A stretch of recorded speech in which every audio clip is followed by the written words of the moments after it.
love several times before. Several times? Mm-hmm. And each time I thought I'd found my Prince Charming. Most people fall in love quite a few times in their lives. How can you tell when you're really in love? I'll have to think about that. Let's save it tomorrow, shall we?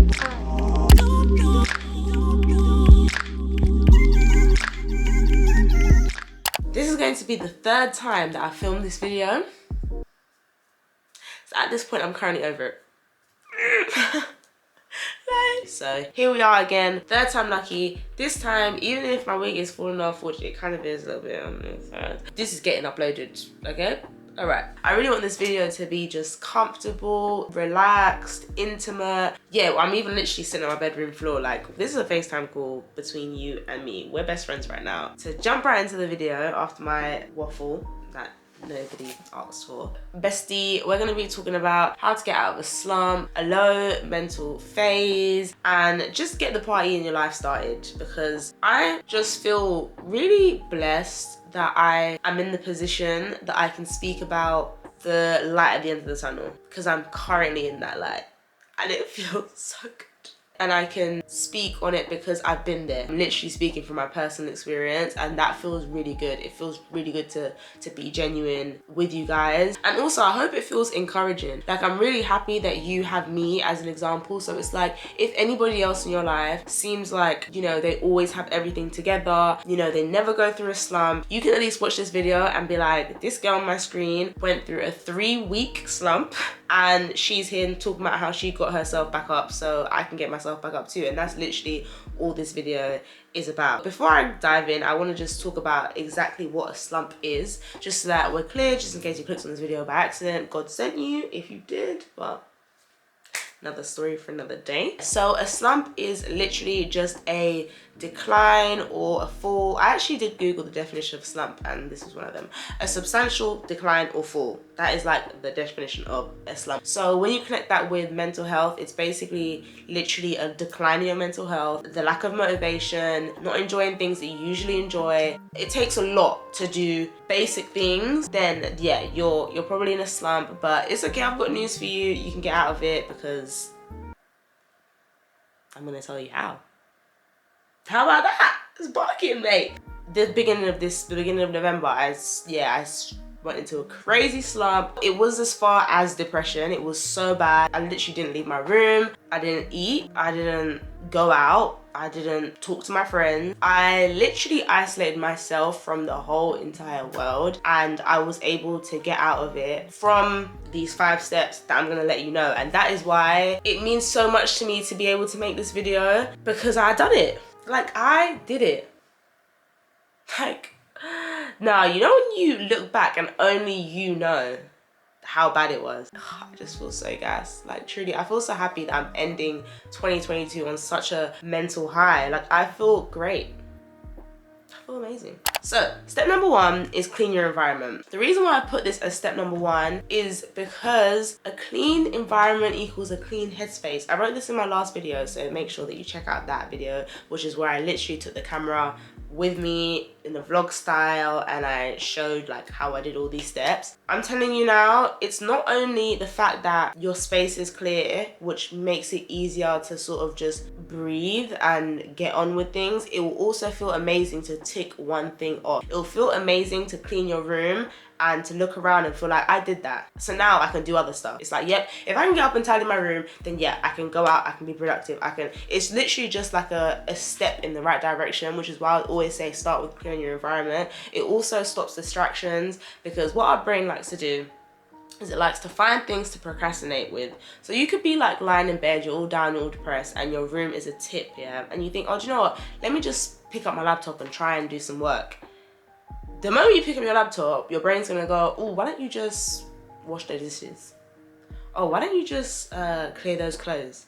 And then you'll think, oh yeah, let me just quickly do that. And you'll put down your laptop, put down what you were gonna do, and then you'll end up doing that. You might not end up going back to do what you were gonna do that was gonna be productive. And then you feel down because you didn't do what you said you were gonna do. And it's just, and then it will spiral. But if you just make sure your room is clear and make sure that's out the way, you will not find those distractions. Do you know what I mean? So number 2 that I would say is get some fresh air or go to the gym. I know that a lot of people don't go to the gym or they don't feel comfortable in the gym, which is why I've added just get some fresh air. Literally just leave the house. If you can go to the gym, go to the gym. It's not only physical, but it's really good mentally. You feel like you're achieving something. You feel empowered, like, yes, you can do this. Even if you just go for like half an hour, it is better than just not going. And if you don't feel comfortable with that, then just get some fresh air. Go for a walk. I love going for walks in the forest. I am such a country babe. I can't wait to make my millions in London and then peace out. I'm gone. I'm going to live in the country. I know I am. It's facts, because that is just me. I just love being free.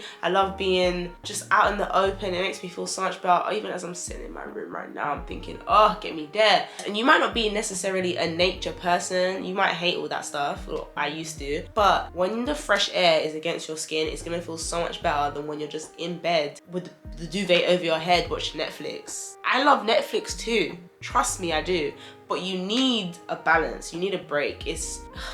I'm pleading with you guys at this point, because I want everyone to just, I want so much better for everyone. I really, really do.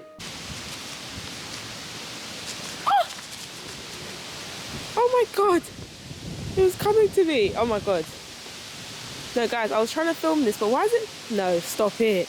So my 3rd step is make something yummy to eat. This is my 3rd step for me personally, because I do not have an appetite when I'm not feeling happy. I cannot eat. Even now, as I am happy and I've become happy again, I still can't eat because I'm still reprogramming myself from the 3 weeks of not eating when I was down and when I was in the slump. So it's even hard for me now, 2 weeks past that point, to get myself back up, which is why I'm advising you guys to put these steps in place so that you don't get to the point where you have to reprogram your whole routine, rather than just as soon as you notice you're going into a slump, boom, pull out this safety kit. Take these steps as a mental health first aid kit. Personally, yeah, I've added make a yummy meal. One of the symptoms of depression is change in appetite. So that could be a lack of appetite, or it could be that you start to binge eat. It could go either way. So even if you're somebody who you start to eat a bit more, you start to binge eat, still make a yummy and healthy meal. It, number 1, makes you feel good because it makes you feel like you're looking after yourself. And when you're in a slump, you are definitely not looking after yourself because you're not doing anything rewarding for your body. When you get up and you make yourself that meal, you're looking after yourself, and it's the mental turnaround that you need. So the 4th step that I've added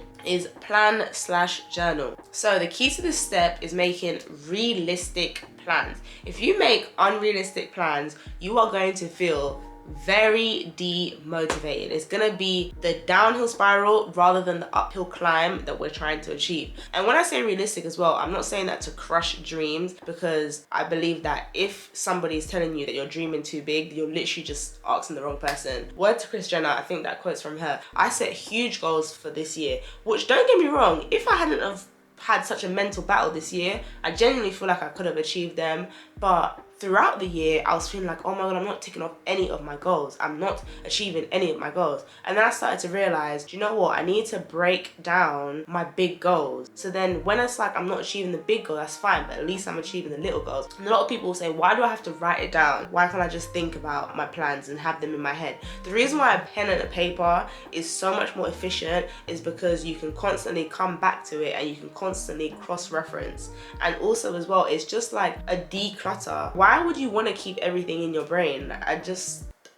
I don't understand. Like, I literally don't understand. You're literally clearing it. You're offloading it onto somebody, which is the paper. So you don't have to offload it onto a human. You know what I mean? And it's like the things that you want to write, you might not even feel comfortable offloading off into a human.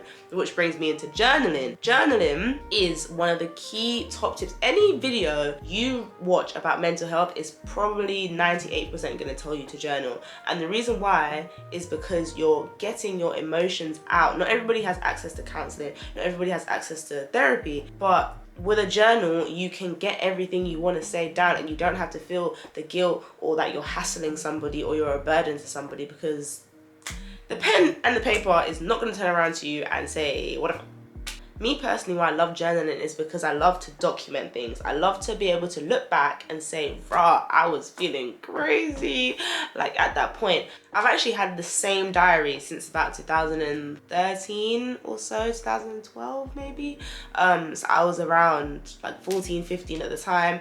And when I read back, that diary, and I see, oh my gosh, dear diary, I'm literally crying right now. This boy has upset me so much. Like, he kissed my friend in the drama room, and I look back and I was devastated. It makes me like laugh so much now. It just makes me rationalize life, and it just makes me think, okay, if at that time I thought my world was ending and I'm okay now, it means that right now in 2022 that I think my world is ending, I'm going to be okay now. The greatest mindset that got me through this year is the thought of, I'm not even gonna care about this in 2 months.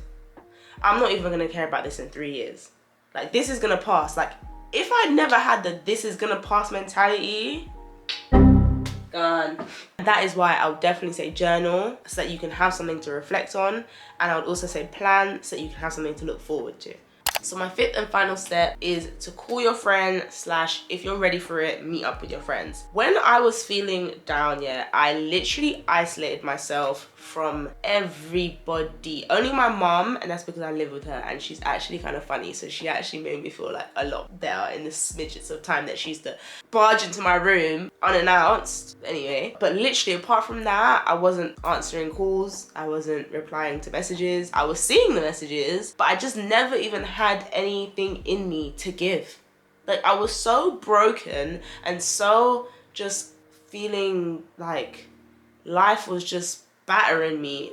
Like, honestly, life was just boom. I had nothing to give. I had no reply to give, truly. And I've spent so much time being away from people that when it came to, I've started to feel better within myself, by myself. I was praying to God, and I was like having a lot of alone, healing, self-love time. So when I had picked myself up small on my own, and then I was like, you know, I'm gonna like, get back to people. I'm gonna like, shout my friends. It was so hard, like it was so hard. And it's crazy because I have a lot of friends. I've always had a lot of friends, and I speak to my friends very easily. I see my friends all the time, and we laugh, we joke. And I was thinking, I've just spent the last 23 years of my life being an extrovert. Like, why going for this shit? One day when I really deeped it is when I went to pick up the phone and I wanted to FaceTime Lexi. Lexi, for the context, is like one of my closest friends.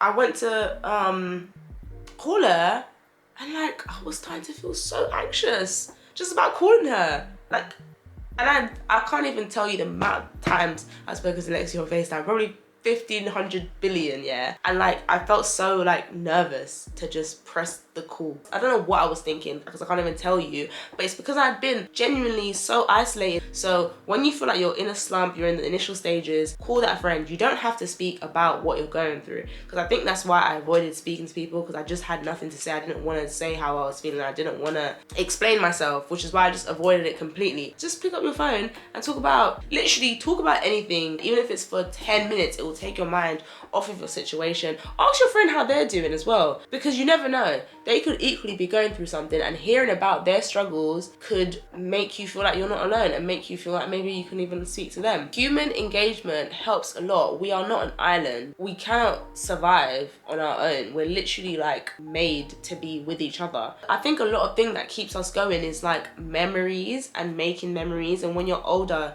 having so much to look back on, and it's like if you spend all this time by yourself, you're missing out on vital, crucial, funny, key memories that you could be having. And if you feel like you're up for it enough, definitely meet up with a friend. You could just do something silly. Like, you don't even have to spend huge money. Just, oh, do you want to come around mine? Do you want to go to yours? Or do you want to take a walk in the park? Or literally anything. But definitely get out there and don't isolate yourself. I would just want to say as well, around those 5 tips, make sure that you alter them to your situation and alter them to your life. Everybody is extremely different. I'll give you an example. When I'm around a lot of people, it makes me feel like very claustrophobic, and it makes me feel very like I start to like overthink what I'm doing, how I'm being. If I'm being too quiet, I start to think, oh my god, why are you being so quiet all of a sudden when you wouldn't have been quiet a year ago? Like, guys, the mental battles that I face, like, I want you guys to know that you're not alone. And if you're watching this and you don't face it, then yeah, maybe I am alone, and that's a bit awkward. I start to feel like very guilty on how much I'm not enjoying it, which is why it's so crucial to set your boundaries. Boundaries is one thing in this year that I have learned is so crucial and so important, because if you do not set your boundaries, nobody's gonna set it for you, and nobody's gonna know what you want from what you don't want, and then you're gonna be the one that's left feeling anxious and feeling depressed and feeling like tired and slumped, and in a slump. You're the one that's gonna feel like that. My social battery just is not what it used to be, and that's what I've realized. And at first I would try to like, I guess, like keep up with what it used to be. Then I was like, no, what the hell, F this, like I don't need to. I literally don't need to. I'm not gonna lie, like I'm gonna do what makes me happy. So even, for example, I went on a staycation for my birthday. There was like 13 of us, and I love these people dearly, like each and every single one of them. They are my literal family, like I probably love them. And it's like the first day, yeah, I was calm, I was drinking, dancing, socializing, whatever. Second day, I was tired. Like when I tell you, yeah, because my bedtime is 9 o'clock, by 10 o'clock I'm out, because I literally am just always at home by myself. I love my space. But I picked myself up and I said, nah, do you know what? We're gonna do this. It's only day 2, yep, and we had planned to go clubbing. So I picked myself up, yep, was drinking, dancing, yeah, having a blast. The third day, guys, I said, no, I ain't gonna try.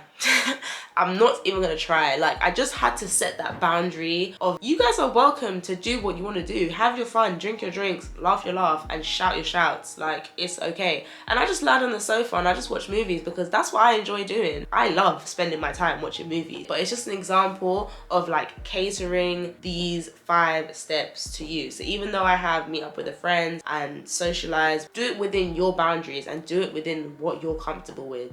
I really just want to wrap this video up by talking about 2022 a little bit in summary, just so that me personally, I can look back at this video, and also as well, you might think you've had a similar year to me. So my 2022 has actually been a roller coaster of emotions. When I look back, I was like trying so hard to be on a mental high. I was trying so hard. I had done the vision boards, I had made the plans, I was trying so hard, but internally I was broken. I was so bad, but I was pushing through, and I was trying, and I was feeling better on the surface. But that's the thing about surface level healing and surface level work. You will keep on having ups and downs and ups and downs and ups and downs and ups and downs if you don't really dive deep and solve the issues and create the routines and the habits that you need to. You keep on having ups and downs, because that's exactly what happened to me. So throughout the year, I've just sort of had like very, very bad lows. Each time I've had to pick myself up,